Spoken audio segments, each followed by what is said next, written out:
bringing it to them all day. You know what's up? Welcome to Birdland.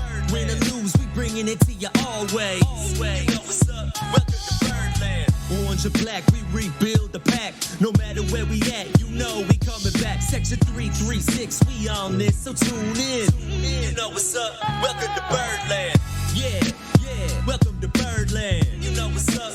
Welcome to Birdland. Now, here come the boys from Section 336.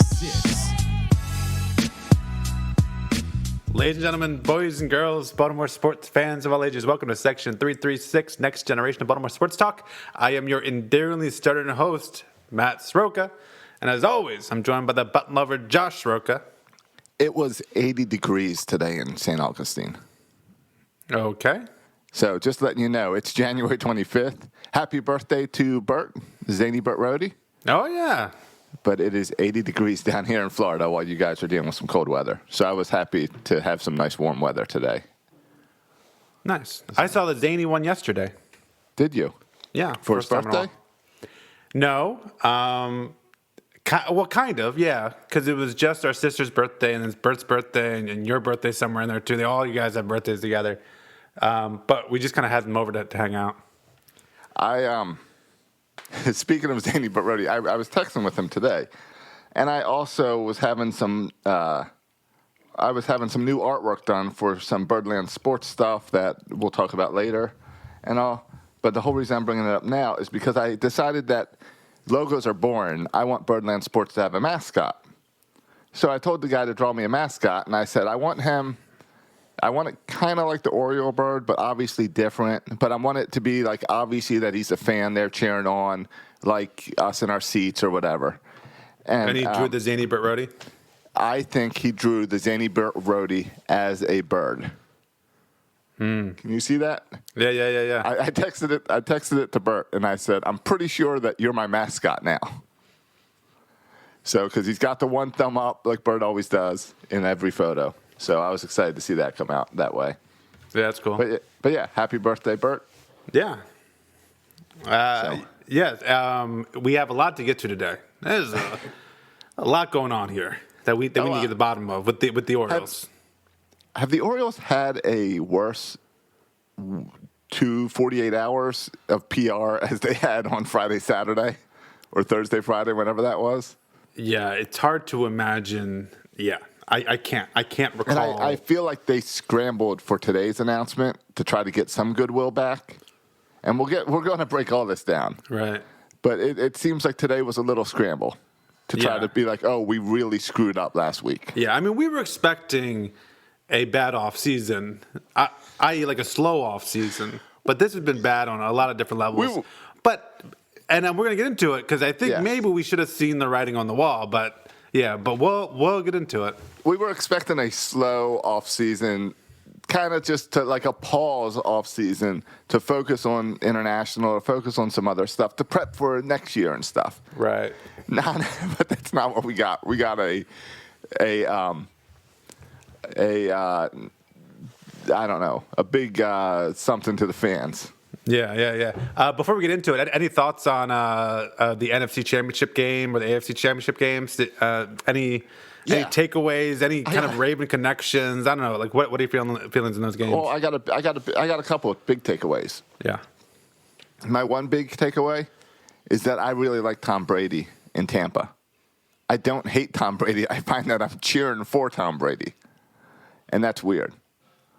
So I think Tom Brady without Belichick out of New England, I like Tom Brady. See, I was about to drop my hot take that I'm rooting for the Bucs in the Super Bowl, and so now you kind of stole the hot take from me. Yeah, because it's not, because you're right, because Tom Brady's not with the Patriots. Like, I hated the Patriot version of Tom Brady.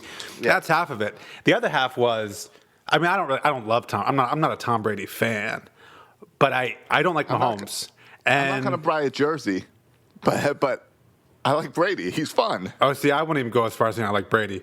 But I know the Chiefs are going to be good. I'm already like, the Chiefs are the new Patriots, right? And Mahomes is new Tom Brady. And so I'm already starting to hate on the Chiefs because that's going to be the team, that's going to be a thorn in our side for the next 10 years. Yeah. And I'm not a fan of Aaron Rodgers. Like, for some reason, I like to see the Packers struggle in their own stadium. in Lambeau Field. I feel like I think it's because the broadcasters and people that cover like football put so much pressure on Lambeau, and it's like a temple, and it's the Packers, and it's January, and it's Lambeau, and that's what football is designed to be. So then to see them struggle, I enjoy. Yeah, I like underdogs too, and the Bucks were the underdogs, so you kind of root for the underdogs. And the Bills, I know a lot of Raven fans are jumping on the Bills bandwagon, which I get, but again, my mind goes immediately to, okay, Josh Allen and Lamar Jackson get compared a lot. I don't want Josh Allen to beat Lamar Jackson to the Super Bowl. So because that comparison will then get take the next level. I mean, Mahomes already has surpassed Lamar Jackson, so that's not a comparison. But I think Josh Allen and Lamar Jackson is a good comparison. Yeah, and for that game, we said last week the Ravens are a better team than the Bills. They just had some bad luck.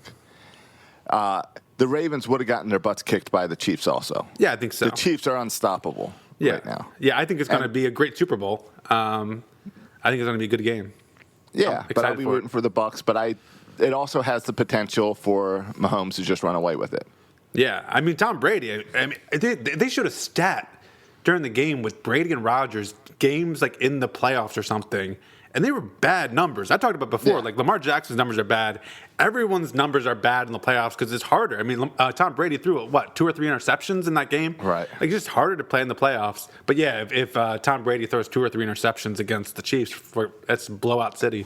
And it's really fun. Another takeaway from this, prepping for the Super Bowl, is it's really fun to remind Steeler fans that Antonio Brown and Le'Veon Bell are in the Super Bowl. Yeah.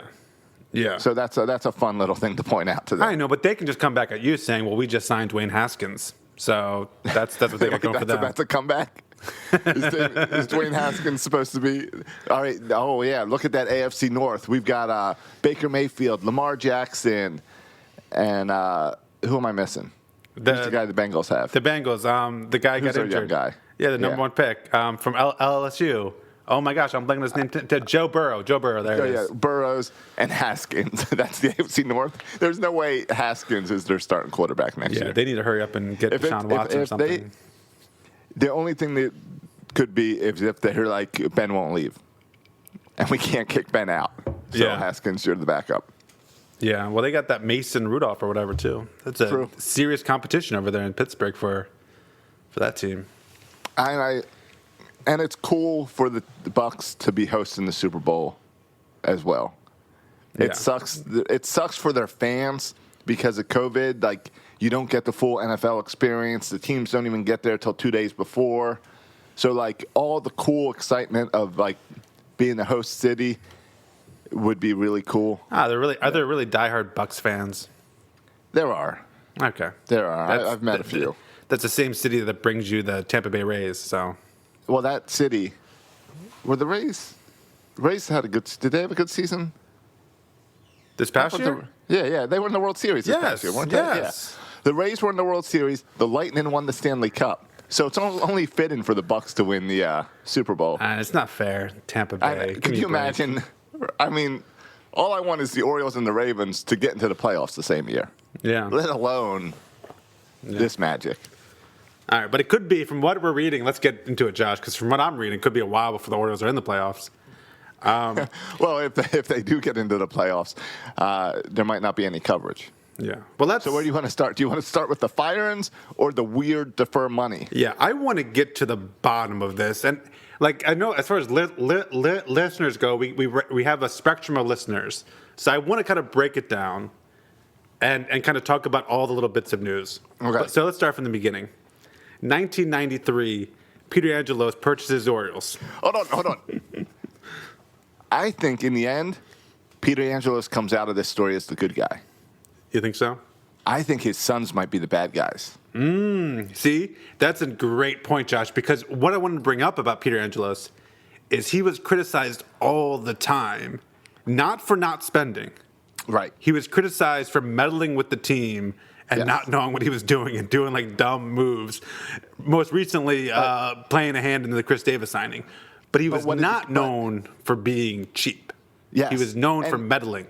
And beyond that, what he was known to do is when the Orioles, at the end of every year, when they'd have to settle up the books, the Orioles a lot of times were in the negative because not enough fans were coming out to pay that huge salary. Right. So what Peter would do is he would just write a check and say, here you go. And he would personally cover that difference to make up for the negative that the Orioles were in. Yeah. But now the team is run by Lou and John Angelos.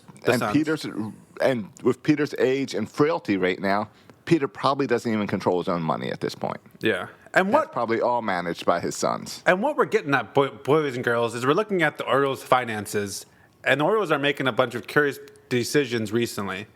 And what we're trying to figure out is, are these kind of frugal moves that they're making to save money now, or like, is this a bankrupt franchise and we're kind of screwed? But Josh, to that point, to go along with Lou and John, they bring in Mike Elias to kind of complicate things, because Mike Elias' MO is kind of one of these new GMs that everyone criticizes for being concerned not just with putting a product on the field, but like doing it cheaply. Like, it's been obvious that Mike Elias has no interest in paying for a team or winning right now. Yes. And so he's not signing free agents. He's not even trying to compete right now, and he's open about it. So he's not trying to win. So there's no incentive to really spend money at the major league level. And you're right. He's known for that. He's known to be the guy that'll come in and manage your books as low as possible. Yes. Until it's time to win. Yes, he's not Dan Duquette, where, here, let me get a guy on a 1-year deal, this guy on a 2-year deal. Like, let me make some shrewd moves to try to get to 500. Maybe, everything goes our way. We can sneak in the playoffs. No, that's not him. Yeah. Right. He's the let's come out of nowhere and win, which is a lot harder to do now that everyone knows those tricks that were coming out of nowhere. Right. Now you can forecast those. Okay, so there's that going on. That's kind of the Orioles context. And then there's this larger kind of baseball world context where, and I have it right here. Let me pull it up right here. In last year's season, it says, this is according to Fox Business News, if you trust that source. You're looking at math and facts and money. I think we're okay. It's not saying whether or not the vaccine works. Right. So anyway, this is a quote from them. Trump won the election. No, I'm sorry, that's not the right quote. Here's the quote. Go down a couple sentences. 30 MLB teams are $8.3 billion with a B dollars in debt. Here's another quote. They're expected to post between a 2.8 to 3 billion in operational losses this year, right? So bigger debt and a loss. This is combined across the team. I don't have specific data on the Orioles, but across the league, $2.8 to $3 billion in losses. Right. And I made a comment on Twitter about something like this, and someone responded like, oh, well, you don't know their books. You don't. And I was like, yeah, we don't know their books, but here's what I do know. The way baseball management works is generally your ticket price, that pays the salaries of the players. Then the food and all that stuff also pays other employees at the stadium. And then advertising, TV money is where you eventually start to make some money off the team. But what I know is that no one bought a ticket to the Orioles last year. Right. Here's a Yet quote. All those players were paid. So you lost money. Here's a quote by Mike Elias on October 16th. So this is going back to the end of the season, October 16th. Here's a quote by Mike Elias. He said, quote, "We do a lot of planning in business in general outside of baseball. I just mean business in general. We do a lot of planning, budgeting. Baseball teams do a lot of planning, looking ahead, and all of that is totally out the window because of this event that came in and turned the world upside down. So we don't know. We can't estimate our revenue, our attendance. We can't estimate various things that we look at when we look into a player or roster or budget." So what he's saying there is not only for this past season, right? We didn't get the revenue, right, but we don't know in 2021 what our revenue will look like. Which is what in this podcast, we're going to focus it on the baseball world. But you're right, this is a global thing. Like, businesses don't know. Businesses are trying to forecast. We've got high unemployment. We've got people not shopping. We've got small businesses and restaurants closing every day. So, but with baseball, you sign guys now for what they're going to do in April and May, June and July. Yeah. And will there be fans? Will there be have fans? Will there be full capacity? Will the mayor of Baltimore go on a power trip and allow no fans? Like, you just don't know about these things. Yeah, and that doesn't even. That's just COVID-related stuff. When we get on the Matson side, remember we still owe what $100 million to the Nationals over Matson lawsuits that's going back and forth. And that's so. There's a lot of context here. Then there's specifically the Matson context. Josh, I can't. Every time I read Brittany Giroli, she acts like the Nationals are getting screwed over by the Orioles hard time. But I've been raised to believe that the Orioles were the ones always getting screwed for stealing our market. So I don't even know how I'm supposed to feel about this whole Matson dispute thing. And that's complicated because the Nationals are making cuts and the Orioles are making cuts. Now we're getting deep in the weeds here. But let's talk about Matson. All right, Matson, and we'll get. We still. I mean, we're gonna stay. Let's stay on this general thing. Then we'll get to the actual facts that they fired people and that they asked arbitration deferrals. We'll get to all that. Well, because again, what I want to know is this just some budget cuts, or is this a larger kind of issue with the Orioles and not having money? And all this conversation matters in answering that question.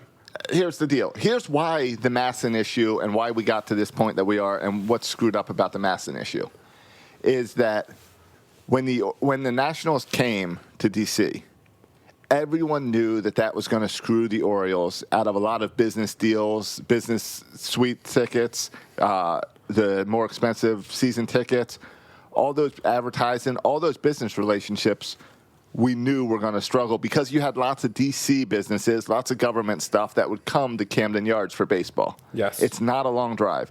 So we all knew that was going to hurt. Major League Baseball knew that was going to hurt. So Major League Baseball at the time came to Peter Angelos and worked out this deal where in exchange for all that's going to hurt, you get primary ownership and you get a big chunk of money out of the Nationals' revenue. And then, so they did that. And everyone agreed to that. And then what happened is the Nationals started saying, you know what, this isn't fair. The Nationals went to Major League Baseball and said, no, we want the money from our own market.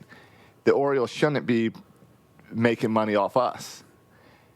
And Major League Baseball sided with the Nationals. Right, and it seems like a lot of people side with the Nationals. Brittany Giroli sided with the Nationals. Because it's been 10, 15 years that the Nationals have been there. There's lots of people in baseball, and there's lots of younger reporters right now that don't remember the Orioles and Camden Yards of the late 90s, early 2000s, when Camden Yards was packed every night. Not because the team was great. We had a lot of losing seasons then. But because we had this huge market share. Yeah, and that got shrunk. Yeah, and the Nats, for the record, the Nats are not happy with what Masson's doing with the cuts they're making on the national side. They put out a statement today, not happy about it. Of course, they're not happy. And I feel what always kind of rubs salt in the wounds of Oriole fans is we saw this week also them sign Brad Hand for something like $11 million a reliever. Before that, they signed Kyle Schwarber.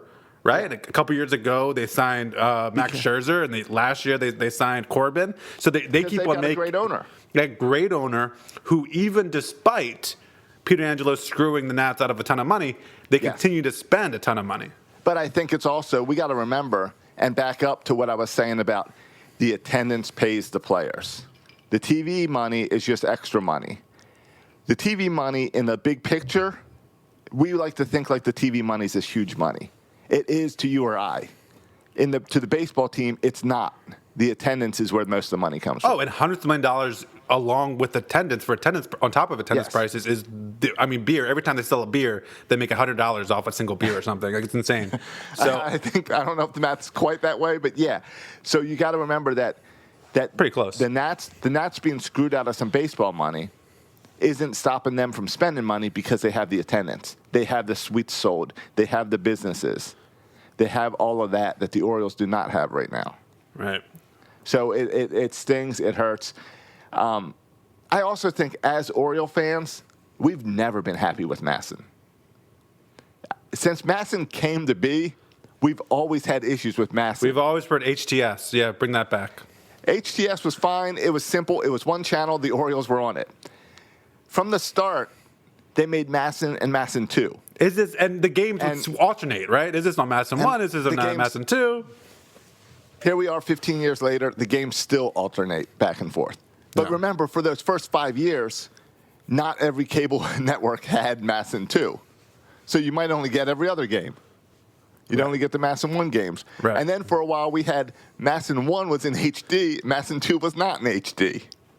We've never been happy with the MASN broadcast. It makes no sense. And I still cannot get someone to explain to me. I've been arguing this for 5 years now.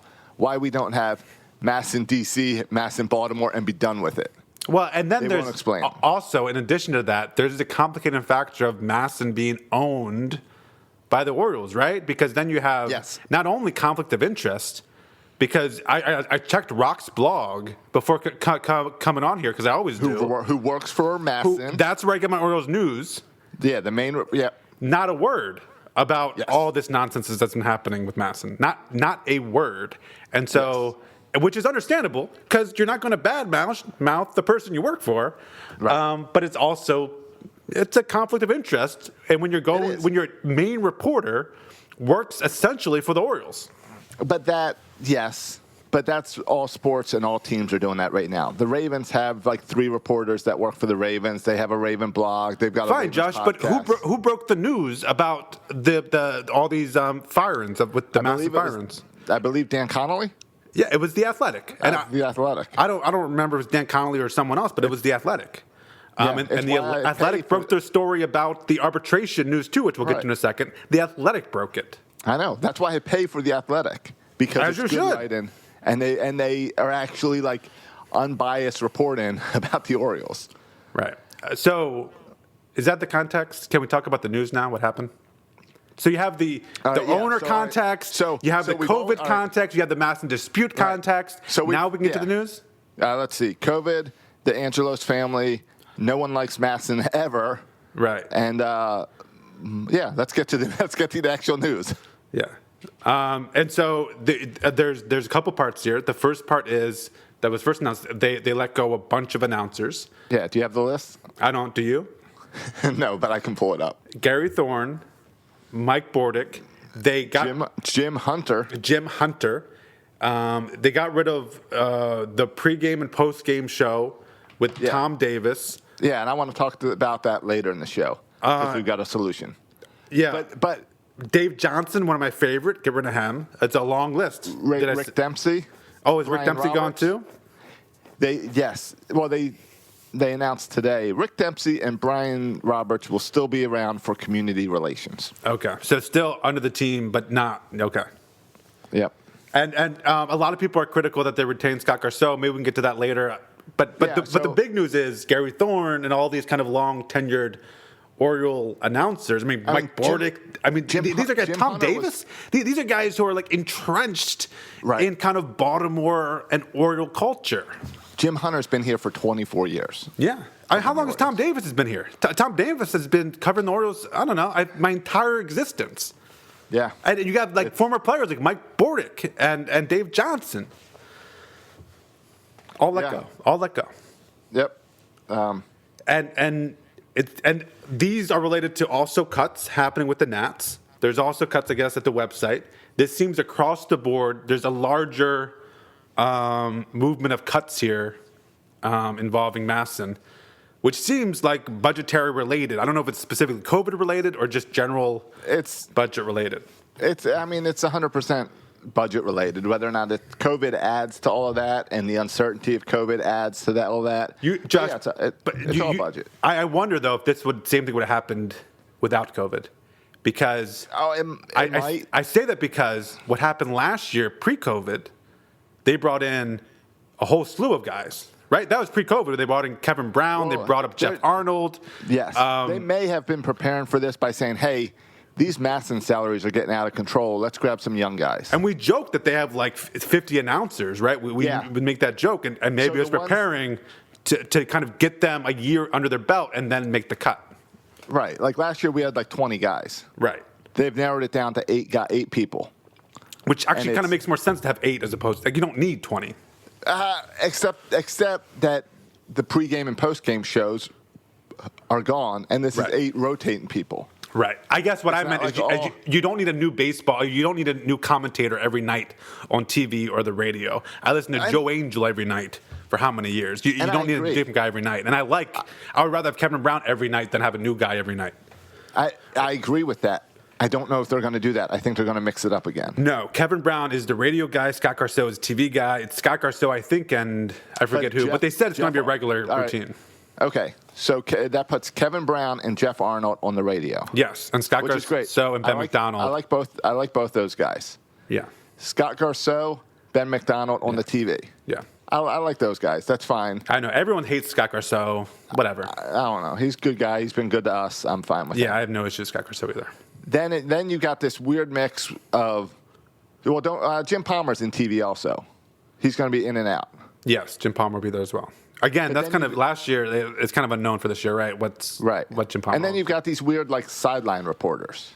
Yes. That they list them as TV and radio. Melanie Newman, is there? Melanie Newman, Brett Hollander, and Rob Long. Yeah. Oh, Rob Long. Yeah. So Rob Long is still there. That's interesting because he was doing some of the pregame stuff last year. Right. And they were saying, so they got rid of the post-game and the pregame show. And when we say they got rid of it, it means like the 30-minute studio show before and after. Right. So it sounds like what they're going to do instead is a little 5-minute closing comments, which is what they opening used comments to do, by the announcers. and then hand it off. Yeah. Yeah.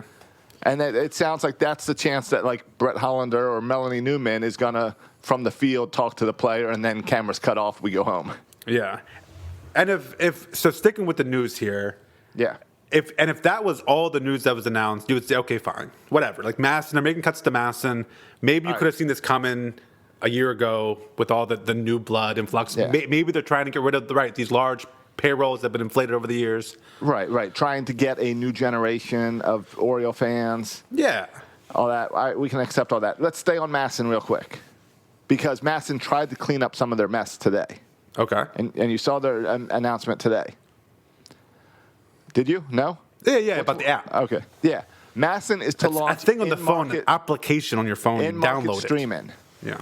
So Masson has announced plans to launch its own dedicated sports media app. It's not just for your phone; it's also for your Roku. So you'll be able to watch on your TV. I can watch on my Fire Stick? No, you're gonna have to get a Roku. It sounds like. Oh, what's wrong with the Fire Stick? They don't like Amazon?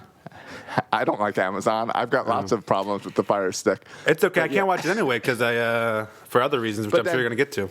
But then part two, and this is where everyone got irritated, is you have to just stop reading. Read part one and then log off. Don't read part two because that ruins it. You have to log in with a TV provider login. No big deal for you. You can just use Dad's login and you'll be fine. And he always changes his password now. I can't figure it out. Oh, it's so screwed up. That's why I use the one from the beach house because no one knows it. Yeah. So you could use that one. But so the whole thing that people want is to be. Lots of people have switched to. You don't have cable. Well, you do. You steal my cable. You and I share a YouTube Live account. Sure, now. yes. Is that what it's called? YouTube Live? YouTube TV? YouTube TV, yeah, YouTube TV. YouTube TV, which is awesome. I really like YouTube TV. I've been very impressed with it. Yeah, I have too. But if I have that as my cable provider, I can't get Masson. Right. If I'm in Baltimore. I have to have Comcast or DirecTV or Verizon, whoever they have deals with in that area. Right. So, again, they've gone and said, all right, we're going to fix this thing, but we're going to do it in our own weird way. Yeah. When what they could have done is just said, hey, we now allow in-market streaming, go to the MLB app like everyone out of state does, and it all works fine. There's no need to have a Masson app. I use the MLB.TV app to watch every single Oriole game. That's how you should be doing it. This Masson app is stupid. Yeah, I mean, it's the one thing standing in the way is a little guy I like to call Comcast, right? And yeah, Comcast wants you to have Comcast to watch the Oriole games, and that's a lot. I mean, for a while, I had cable just to watch Oriole games, and I wanted nothing else. And eventually, I got rid of it. Do you remember when there are people who are holding on just for the Oriole games? Yeah, and that's how it's always been. And remember when we were kids, HTS you had to pay extra for. Right. So we couldn't do it, so we'd have to change the track in to get all the lines to go away so that we could see it in black and white. Yeah, people think this finding illegal ways to watch games is new. No, we've been doing this for a long time now, guys. We had boys and girls way before Reddit. Yes. So we would get in there and steal the little cable and watch Ben McDonald, Mike Mussina in black and white with the radio going. Worked perfectly fine. These cable deals are a huge issue, and they're not. That's what we don't understand. My comment this weekend was, with all these things the Orioles are releasing and firing all these Masson employees, now would be a great time for someone like Amazon or Apple or one of the YouTube Live, one of these streaming companies to come in and say, hey, Orioles, we'll buy all the rights. We'll buy your TV rights from you. Just give it to us.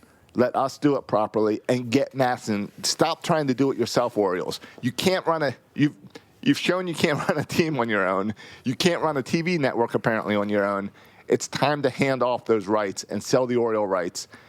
There's lots of internet companies that'll jump at the possibility because they want to eventually own all the teams. Yeah, and we see this movement, I think, happening more with the NFL, where some weeks, I don't know exactly how it works, but you can watch games on Fox or on Prime or like on all these different locations. And there's rumors that like DirecTV, the NFL ticket, their contract's expiring soon. And there's always been rumors that one of these big tech companies is going to come in and buy that package. Yeah. Yeah. So they all want in sports. Oh, absolutely. I mean, I'm at the point now, I'm so sick of Masson, where I'm about to like sell my car, sell my house, sell my George Foreman grill, and maybe try to pursue buying the rights to the Orioles on my own and just do it myself. How about that person that won like $500 million out in Allegheny County? Yeah. Can someone put me in contact with him? I got a proposal. Yeah. We go buy Masson. You can't afford the Orioles. Let's buy the Orioles rights. Yeah, I'll contribute a couple bucks to that cause. Yeah, we'll work it out. Yeah. Because the other thing that's when we talk about Masson and how we all hate Masson, doesn't it drive us all crazy that they don't broadcast anything during the day? It's like an infomercial, World Series of Poker, and then the Oriole game that night. Yeah. They don't do. They also scratched like almost all their spring training coverage this year. That's the spring training too. I don't know why they're not covering. I would watch DL Hall just throw to a catcher during spring training workouts. I would watch. I would sit and watch it for an hour. I would. always said, I'm not watching the World Series of Poker on. Why don't they have cameras at spring training? They can use the security cameras and have it just auto-rotate through the cameras. I would watch that more than I would watch. One camera behind home plate, just as they do scrimmages, we'll all watch it. Yeah. We don't need an announcer. No, we don't. It boggles my mind. I don't understand. And they're like, what, no one watch. You have a whole TV network, and all you do is put on the Oriole games and nothing else on it. It makes no sense. Yeah. And you have two networks. Yeah. You don't know how to manage you don't know how to manage a TV network.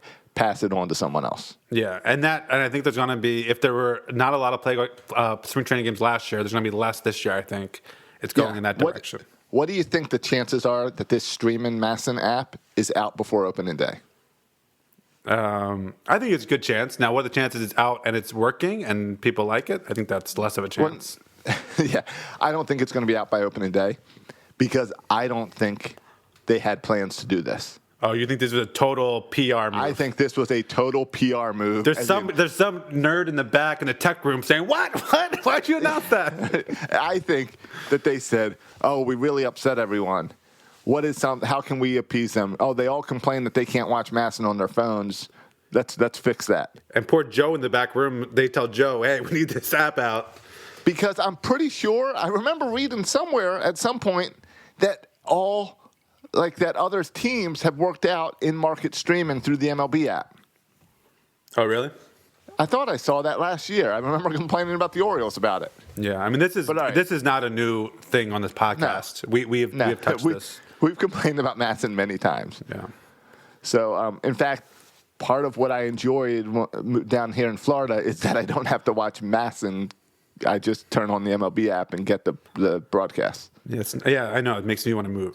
I don't get the World Series of Poker during a rain delay. Instead, I get just a static image that says rain delay. We'll be back, which is way better than the World Series of Poker. Yeah, I agree. So, all right, but that's Masson. Masson sucks. It still sucks. They cut a bunch of people.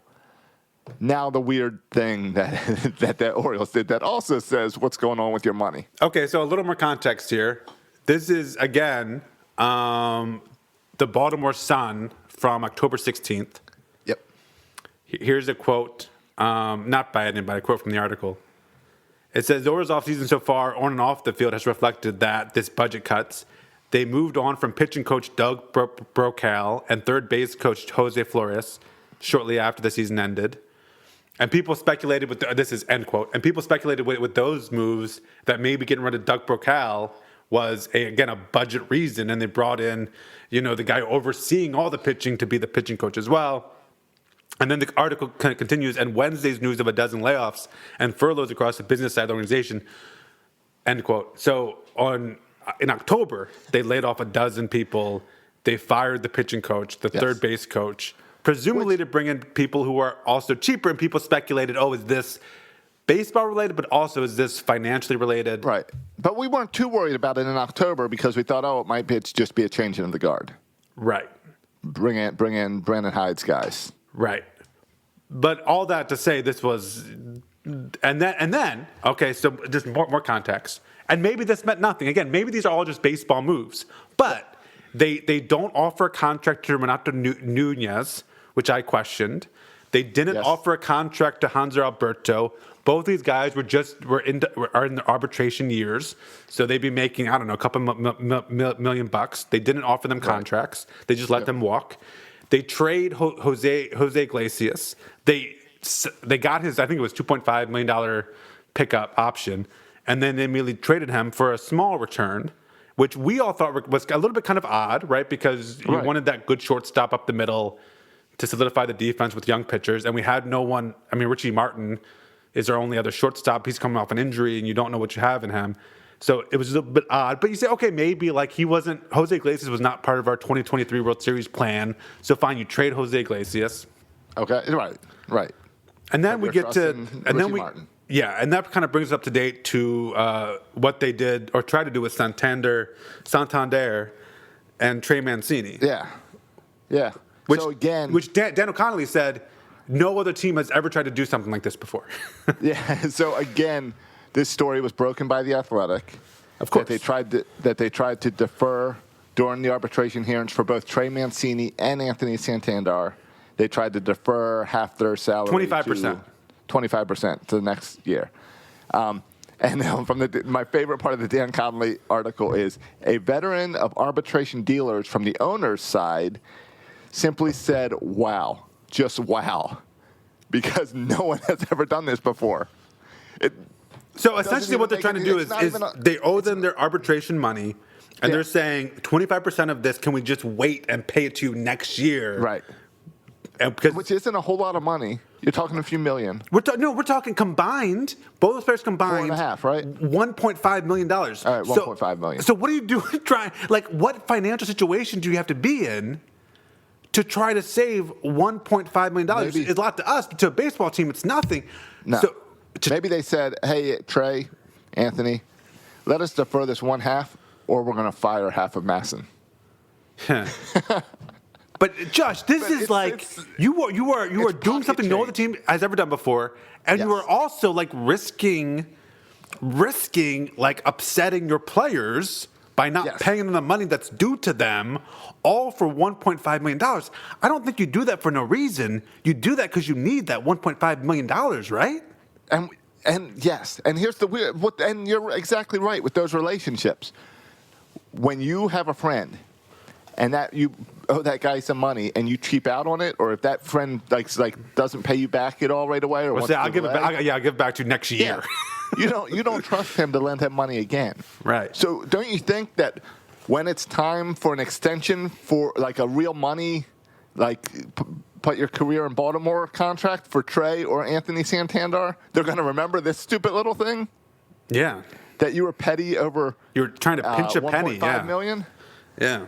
All because and agents talk, and agents know all the other agents, right? And the agents are talking they're laughing about the Orioles right now, about the Orioles trying to save this $1.5 million on an arbitration salary deferral.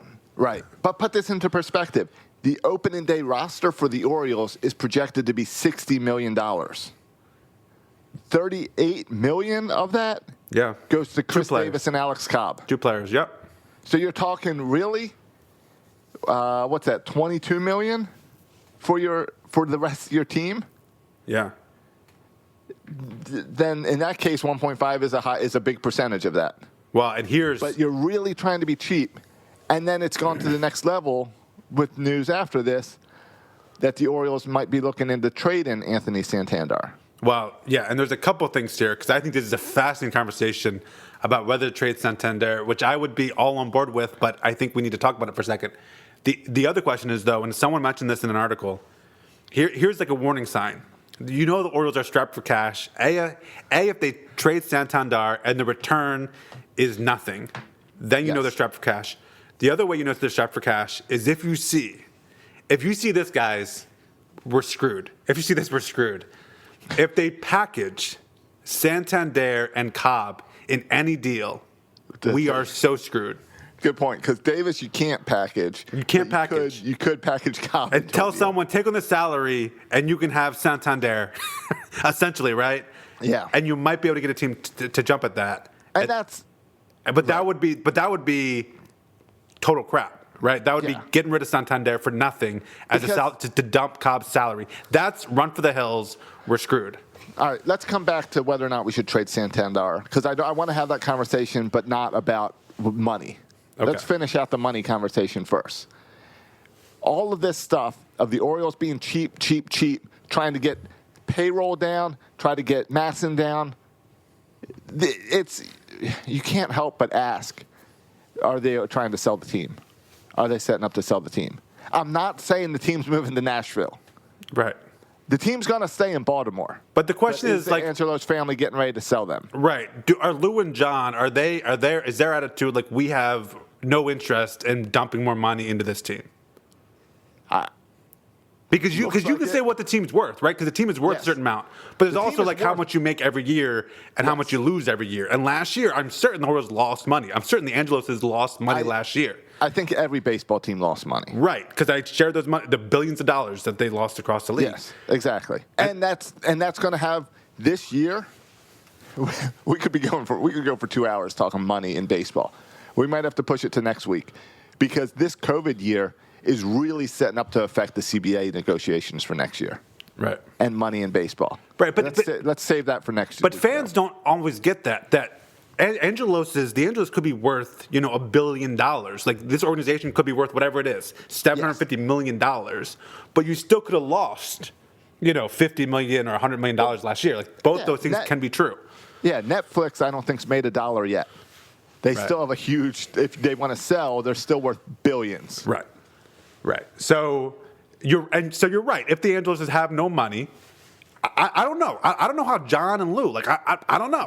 Remember, John's comment last year was the Orioles will be in Baltimore as long as Fort McHenry. He didn't say the Angelos family will own the Orioles as long as Fort McHenry's right. And he said the Orioles will be in Baltimore, which is pretty clear. The Orioles, even if a new owner came in, the Orioles are not going to Nashville. No, they're staying in Baltimore. Baseball will not allow that. Yeah, they're staying in Baltimore. They'll do an expansion team before that. Yes, they're staying in Baltimore. But like the Orioles, we know Peter Angelos, I don't think would sell the team, but we talked about it. Peter Angelos is getting old. The team is now run by Lou and John. Yes. I don't know how Lou and John feel about owning the Orioles. I don't know. They're clearly not worried about winning before Pops dies. Yeah. That's not the priority. We were hoping that would be the priority. It looked like that might have been a push during the Manny and Adam Jones years. Yeah, and they had a small window there, and it didn't work out. Yes. But right now, that's not the push. Yeah, I mean, and the other side of the argument, sticking with money, the Orioles did. We talked about it 2 weeks ago. The Orioles spent more than they ever have in the history of their franchise in international signings. Yeah. 15 million, 17 million, something like that. Something like that. Like they spent all their international signing pool money that they were allotted. Right. So they weren't cheap there. Well, so that's encouraging news. Yeah, and if you build a farm system, even if you're going to sell the team, if it looks like your team's going to be good in the future, your team is worth more when you go to sell it. Oh, yeah. Oh, absolutely. Because it's just like a GM. If the Angelos family decides next year, they won't do it this year because COVID, the numbers are down and all, so they'll want to do it next year when it bounce backs to get most value or something.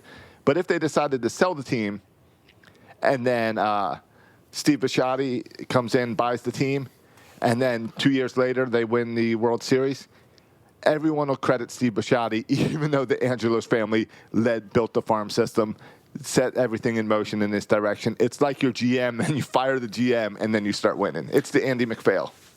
Yeah, and you make more money when you win, of course, as an owner. Yeah. And I don't know how it works, but I'm sure just Mike Elias being here and what Mike Elias has already done has increased the value of the Orioles, right? Because we have a process and a plan. Yeah, and people have bought in across the league. Like, people look at the Orioles and say, okay, like, we're moving up the farm system rankings. Yeah, like, what we're doing is working. All right.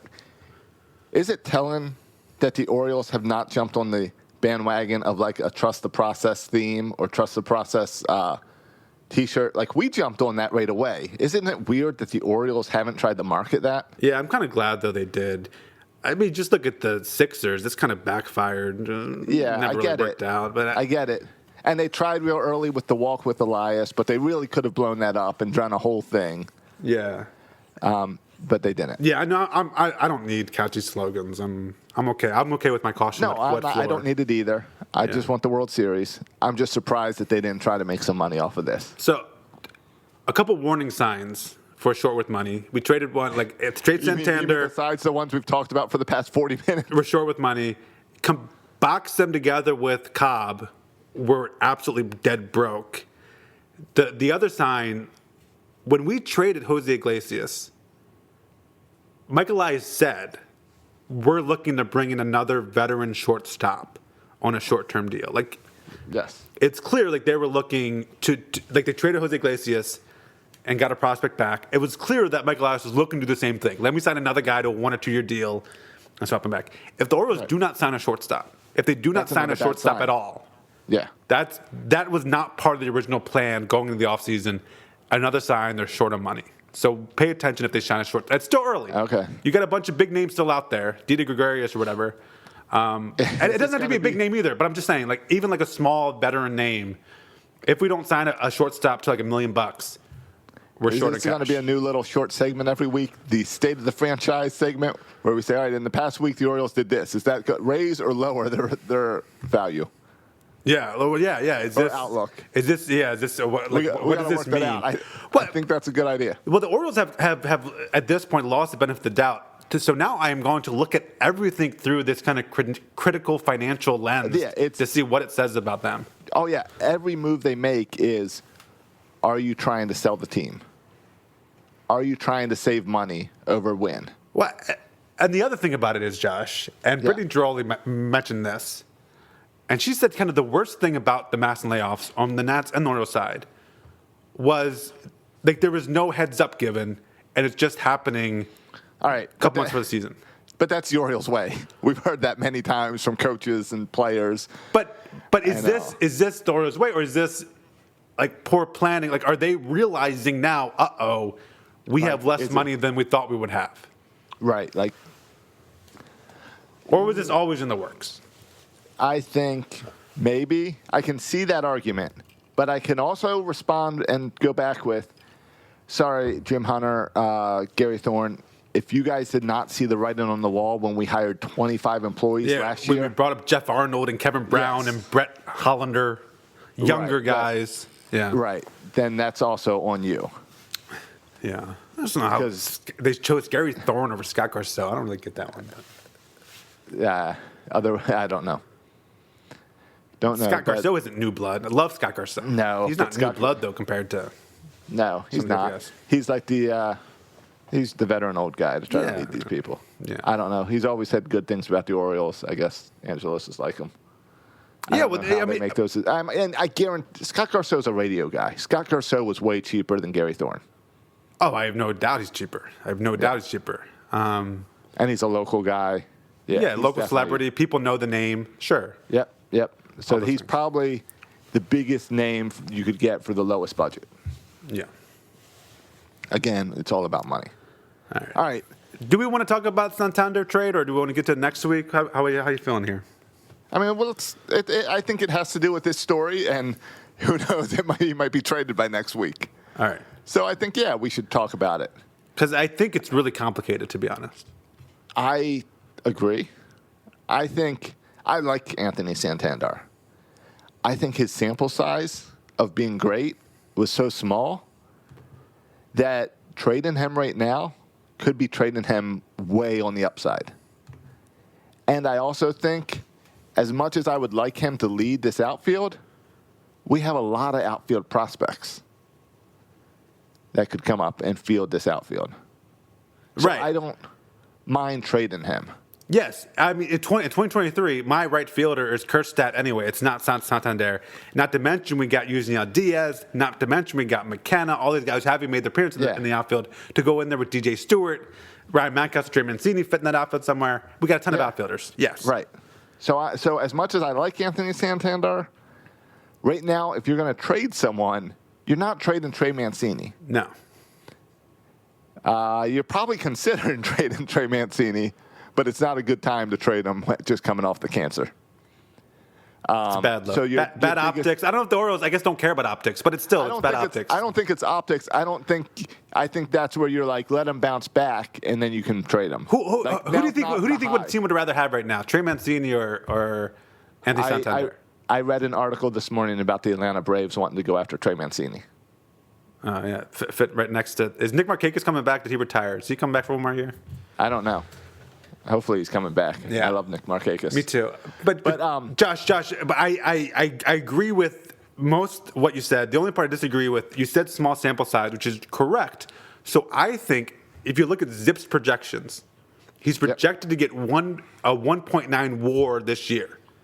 1.9 WAR this year, which will put him in 2019, the last full season, right around Hanser Alberto. Like not great, like a good but not great. So I think teams look at Anthony Santander at his full 2019 season, not at his 2020 small sample size. And so the return for the 2019 Santander is not that strong. Right. Unless you assume, but again, the 2020 season ended with what? Injury. So you don't even know if he can stay healthy. You don't know if it was just, I mean, what was it, like 30 games? Like, yeah. It was half of a shortened season, but he was your Orioles MVP.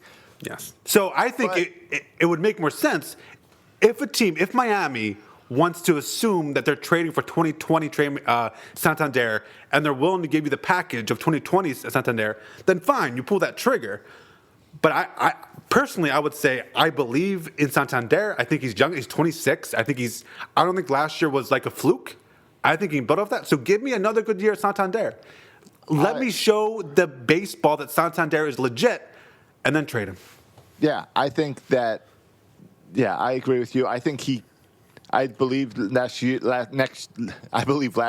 is part of him growing up and growing into this because he's a young guy still. He was a Rule 5 guy. Yeah. So I think he's growing in, turning into this guy. But I would not. So I would be surprised if they traded him now because you would think it would be a down time to trade him, unless you do a package with Alex Cobb. That's a disaster, though. Yes. I mean, Santander is. I mean, he would be. He's a good outfielder, right? He's a good outfielder. Yes. If he plays like he did last year for a whole season, he's going to hit 40 home runs and be one, and be one of the best players on your team, be one of the best players in baseball. If he can do that for an entire season. Right. He's also though like an average to subpar outfielder. He's a below average base runner. Just look at the metrics, and so you're counting him for all that offense. I know, but if he doesn't produce offensively, I mean that's it for him. And you have guys coming. Yusniel Diaz, Kerstedt, DJ Stewart. Like you'd think one of these guys could take that spot. And you got to remember, we just saw the Orioles try to be all shady about $1.5 million. He's only up for probably $2.5 million. Right. So they could trade him to save that money. Well, he's the only guy that they didn't.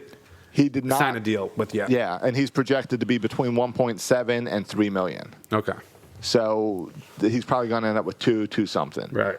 And teams are interested on him because he's 26 years old. He's developed. Oh, and he's with the team till I don't know what his free agent date is, like 2025, I think. So he's going to be. What's that? 2024. So you own this kid. Yeah, I actually think it's a 2025. I think he's a Super 2 guy, so he gets an extra year. I've got MLB trade rumors up right in front of me. It's after 2024. Okay. So that's and this year he's relatively cheap, but next year relatively cheap, and so and you get this guy for a while. So he might be, but also if we don't trade him now, this guy is designed to be your all-star break trade. Yep, and then you slide Yusniel Diaz right in there to that spot. Yep. You take Yusniel Diaz in AAA, and then you slide him right there at the all-star break when you trade Santander. Yeah, if Santander has a great first half, there's a good chance he's traded. Yeah, because there's no one else on this team worth trading. Unless you're going to trade Trey. Right, unless you're no John Means, Trey Mancini. Right. But I don't think, I mean, there's reasons you don't want to trade Trey Mancini. And I think there's also, you need starters. I think they're not going to get rid of John Means. No, especially John Means struggled for the first half this past season, but it was a weird season, and that he closed the season out really strong. Yeah, and it's not like you have, Santander, you have guys waiting in the wings to take his spot immediately. Right. John Means leaves, he's being replaced by a Tommy Malone signing or something while you wait for these young players. Yeah, Tom Eshelman's going to take his spot. Yeah. You see Brandon Klein retired this week? Yeah, I did. After getting his debut last year? I did. That was surprising. Yeah, surprising. But again, he was one of those guys that was kind of in the minors a long time. He's 29 years old. Yep. So decided to go and get a career where he could spend more time with his family. Yeah, good. So. Good for him. I have a ton of respect for people who make decisions like that. Yeah, totally. And then he made it to the. What's amazing is he made it to the majors last year, so he was on the upswing. Yeah. So it's not like he walked away like, I suck, I can't make it.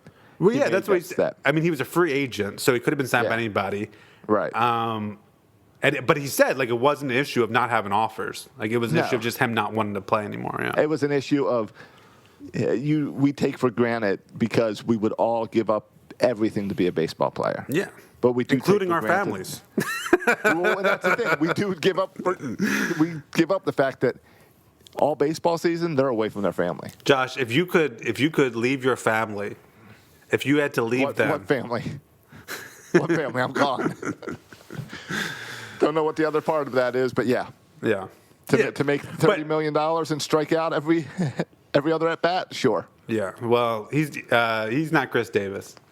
That's why if Brandon Klein was making $30 million, I don't think he would leave his family either. If you put me in AAA with a shot to make the majors, a legit shot to make the majors, I'll leave my family. Yes. Yeah, I would leave my family too. But he's done that. He's been through that. Right. He's been at that grind. The guy. Yeah, he's been doing the grind for 7 years or something now? He's been doing that grind for years now. At least. Yeah. So I get it. So and it's got to be a hard decision, but you know how it goes. Whenever you make those decisions, and you can be comfortable and confident with you made the right decision, that's really cool. So congrats on Brandon Klein. Yeah. And again, I respect. It's like those football players who retire at 26 or something. Ton of respect for those guys. Yeah, who just walk away. Dominique Foxworth. Yes, he had that knee injury in Baltimore, and then that was the same time that I knew him pretty well. So he had a limp and was walking around, and he was like, man, if I get injured again, I'm going to have this limp for the rest of my life. So he stepped away because his kids were babies then, and he wanted to be there for the kids. Yeah. And that's awesome. If you can do that, we'd all respect that and love that. Because a lot of players, and probably us, would just, playing the NFL, they would just keep playing. Break both my legs, keep on playing. We're 8 years into this podcast. It's not going anywhere. Yeah. Yet we still keep trying. Yeah. But, it's something when you're working really hard for that. So, yeah. All right. So I did. Any other notes you want to get into here? I did want to say that since Masson's canceling all the post-game shows, we're working on putting together a post-game show for the listeners, for podcast fans, for everyone else. There's not a Josh recognized the hole, and Josh just zoomed right in that hole. Josh loves to have a hole to fill. Yeah, I saw that hole. I had the idea. Remember, about 7 years ago, we would do our own post-game shows. Yeah. For Baltimore Sports Report, but we were then competing with Masson. So I saw this big opening where there's a big hole, and we want to be competing with Masson. Is it going to be professional, Josh? It's going to be as professional as this. All right. It's going to look good. It's going to be video. It's going to be It's going to be more hosts rotating than Masson. We're going to try to rotate. It's going to be at least 2 people. Do you expect after layoffs every in the near game. future? No. In fact, I'm still recruiting hosts. but if you listen, basically, I put out a little comment like, "Hey, I want to do this. Who's on board?" And I believe every Orioles podcaster has reached out to me. Yeah, every Orioles person on Twitter, I think. Yeah, I was not expecting all the feedback that I got, but I got the ball rolling. I believe it's going to be called Birdland Tonight. Well, someone's got to do those West Coast 10 o'clock games.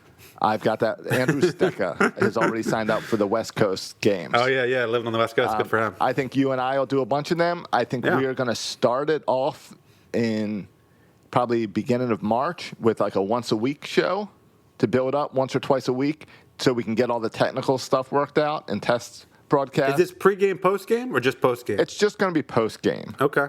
It's just going to be postgame. You're going to be able to turn on your laptop or phone or whatever, however, your iPad and watch it. Maybe we can get on that Masson app. If Masson can make an app, we can make an app, right? So right after the game, turn off the TV, turn us on, and we're going to talk at least probably 30 minutes after every game. We'll Video? be talking video, yeah. Yeah, all right. It's going to be at least 2 hosts every night. I have to work on my kind of breaking down background. the game Okay. and talking about other stuff. Yeah, you don't think people like the little Harry Potter door behind you and the stairs? Yeah, I know. If Harry Potter walks out here right now, that'd be awkward. I know. I don't like my background either. Might put this episode up as a video. But yeah. Thanks for telling me. Yeah, I know. Because we're starting to test things. So we'll be doing a bunch of testing in February and go to live with this in March. And I think it's going to be called Birdland Tonight because my company's Birdland Sports. So it's a real easy. Just slide it into that LLC. Yeah, just fill in that hole. Yep, just fill in the hole. Yeah. So look for announcements coming soon and look for some stuff in March as we start to go live with this stuff. But for now, you should go on over to both Twitter and Facebook and like Birdland Sports. You get to see the picture of my new mascot that looks like Burt Rohde as a bird. Nice.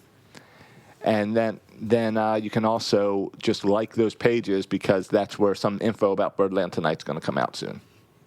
Sweet. So, but I think that covers the Orioles news this week. The Orioles are cheap. Masson sucks. That's all right, because we will fill your hole. Podcasters have to fill it in. We're going to fill your hole. There you go. You're really trying to make me make this episode called Fill Your Hole, right? No, please don't. Please don't. I regret the whole thing. I take it all back.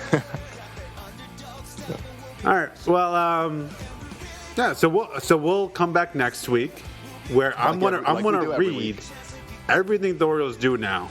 Like they are under a microscope for me. Yeah. I am totally hooked. I'm reading every article I find, every quote I can Send us some find. name suggestions I'm for all this over it. segment. What's that? We need people to give us some name suggestions for this segment. Oh, for the segment where we look at how cheap the Orioles are. It's like the Jim Cramer report. What's Jim Cramer's show called? And we've done the Jim Cramer segment before with the buy, sell. Mad Money. But we need something like we need like a Mad Money segment. I don't want to do buy and sell. We save that for other things. Yeah. But we need is the market up or like a bull or bear type thing? Yeah. All right. All right. Well, the music's been playing. Oh, okay. Yeah, follow us on Facebook. You follow Birdland, but you also follow me on Twitter if you don't. At Section336. I tweeted like 2 or 3 times this week, guys. All right, so Good job. get on board. You can also. Yeah, your tweets are normally to make fun of me. That was only one tweet. That was one tweet. I've sent 5 tweets the past 2 weeks, and one of them was about you. Okay. All right. You know what? Masson said the same thing. We have all these employees. We only fired 1% of them. Yeah. Well, yeah. All right, fine. I'll tweet more unrelated to you. Okay. No, but I hate tweeting. Things are more complex than that. This whole conversation took us an hour to understand what was going on with the Orioles. And you want me to put this in a 140-character tweet? Get out of here with that. No, I think that's why we're going to have some cool things like this in the future where we can kind of be more interactive. Yeah. Because there's context here. There's history. Yes. There's all this nonsense. All right. Oh, yeah. But you can follow me on Twitter at Section336. You can follow Josh on Twitter. At Josh Soroka. Thanks for listening, boys and girls. And as always, go O's. All right. Give it.